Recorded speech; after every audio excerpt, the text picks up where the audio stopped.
Chapter 19, Back on the Home Front. Disclaimer: you should only use portkeys that were made by a licensed portkey manufacturer, preferably one that does not want to kill you. Back on the home front. Yes, the old woman peered suspiciously from the crack of a partially open door. Mrs. Longbottom, a man in oddly formal robes, asked. My name is Hans Schisseler. I am the legal officer to the Austrian embassy and I have a gift for you and your grandson. I suppose that you can prove that you are who you say you are and that this isn't a trick to kill my grandson. The old woman palmed her wand. It was a very near thing in the last war and I'm not going to allow another chance at him. I understand, madam. The man handed over some official paperwork. I'm also willing to hand over my wand for the duration of our meeting should that be a requirement to have a meeting. That won't be necessary. The old woman stepped back and opened the door to allow entrance. Please come in. Thank you, ma'am. The man nodded, holding out a large brown envelope. On behalf of the nation of Austria and its magical citizens, I am pleased to present this to you on behalf of your grandson. What are these? Neville's gran asked with a frown as she examined the contents of the envelope.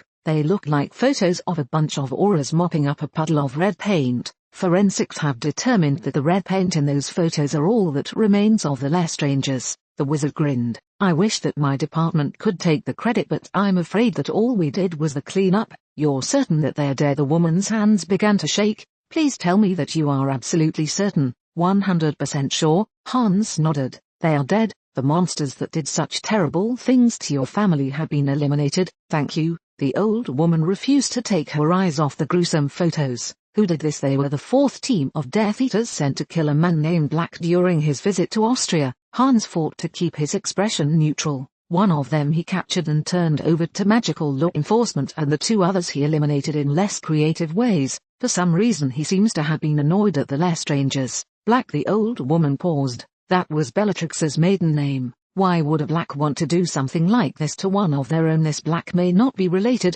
Hans shrugged. Reports say that he's killed a number of Death Eaters around Europe. He also virtually eliminated German as blood purists. I see. The old woman nodded. I suppose that it could also be a man who likes to follow the old customs. What customs would those be? Bellatrix was like a mad dog. The old woman's face twisted into a smile. And it said that it's a man's responsibility to shoot his own dog. One does not abandon that responsibility to someone else. It's not something that should be farmed out. Some families used to believe the same, that it was their responsibility to kill any one of their members went on a rampage. I wouldn't be surprised if your idea had merit, ma'am. Hans nodded respectfully. Rumor has it that Mr. Black is old, very old. I see. The old woman nodded. If you'll excuse me, I am afraid that there are matters that I must attend to personally and I really must be getting back to the embassy. Hans nodded, taking the hint. Goodbye, madam. May fortune smile upon your house. Thank you. Neville's gran escorted the man to the door and watched him leave. She then turned and walked back into the house and threw a handful of foo powder into her fireplace. Alas,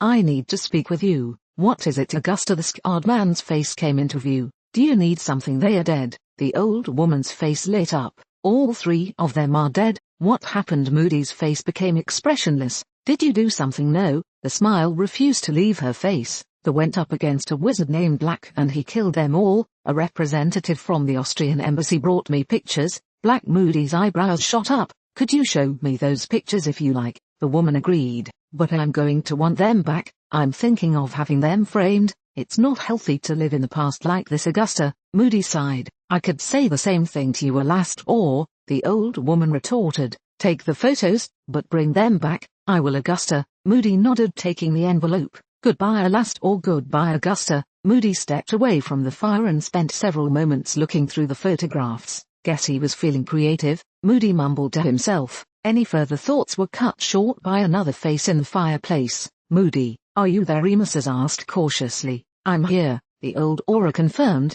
What do you need? We've got an emergency meeting, the werewolf replied calmly. Snape has something that he wants to share. All right. Moody nodded. If you'll get your head out of my fireplace, then I'll be right there. Moody stepped through the fireplace and let his roving eye search for threats. What's all this about then? Severus has something he'd like to tell us. Dumbledore smiled. With your permission, I'd like to hear it. Fine. Moody took a seat. Severus. Dumbledore smiled. The Lestrangers have disappeared. Snape didn't bother to stand up. The Dark Lord is furious and he's been taking it out on the new recruits. Moody began to chuckle. Bet it's not what they expected when they joined up. Alastor, please. Dumbledore tried to defuse the situation. This is important, we have to start investigating. Don't bother, Moody interrupted. They are dead. Are you sure? Dumbledore lost his grandfatherly look and became dead serious. Sure as I can be with the information I have right now. Moody opened the envelope and rocked a couple of the photographs on the table.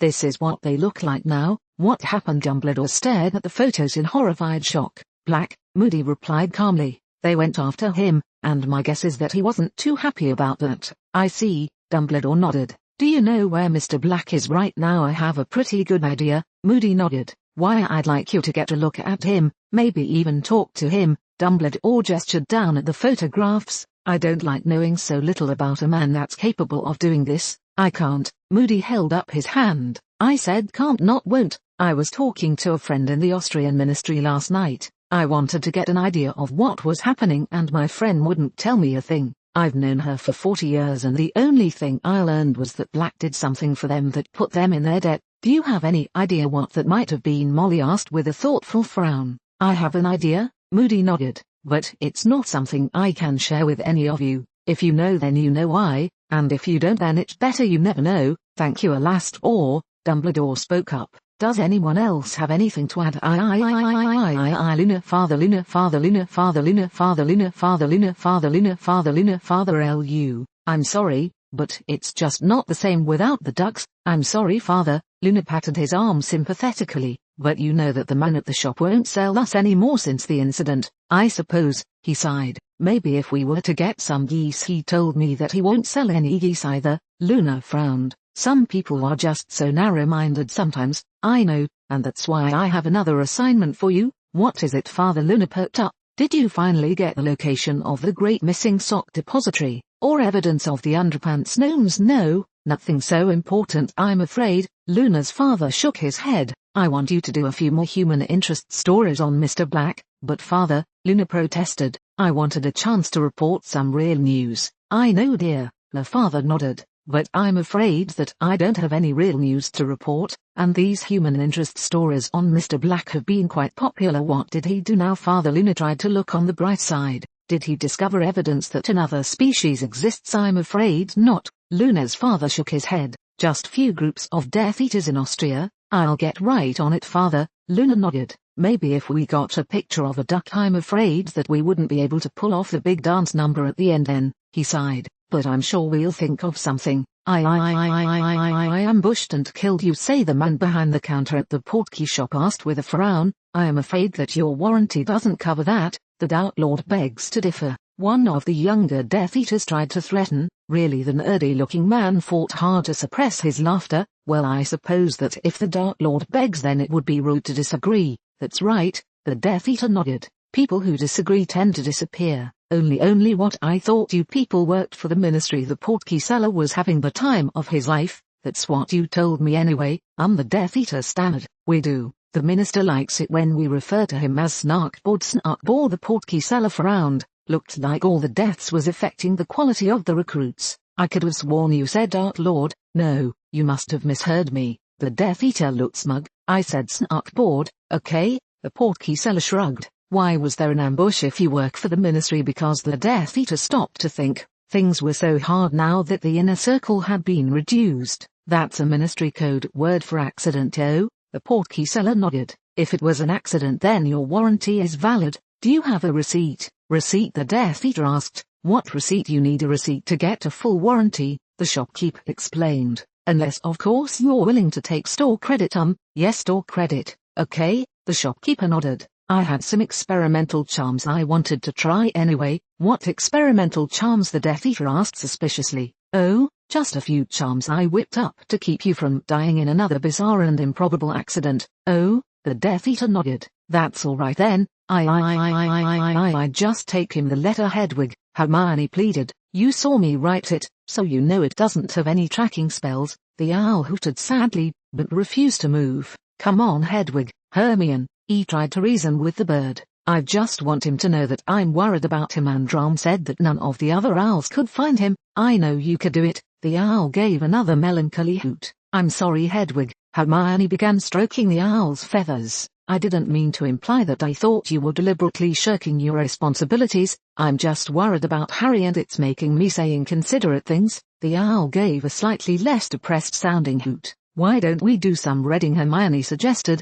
I've got several new books on charms and defense against the dark arts. Why don't we look over those to see if there might be something we can use to help Harry when he comes back? Harry woke up late the next morning and started to pack. Austria was great and nothing odd or dangerous had happened, but he was starting to think that it was time to move on. While staying in one place for the remainder of his vacation was tempting, he couldn't force himself to stay when there were still new places to see and things to do. After all, it wasn't like he was going to have an opportunity to do this later in life. Shouldering his pack, Harry took one last look around the room and smiled. It was nice to have a chance to relax and enjoy the peace for a change. He had no doubt that his next destination would not be so sedate. Well, he could still hope for the best, and I almost had Voldy send in several teams after the Lestrangers, so that the drink machine would explode and when law enforcement arrives, they find a hall full of dead Death Eaters, but I decided that enough was enough. This chapter was mostly to give an update on what's been happening to everyone else back in England.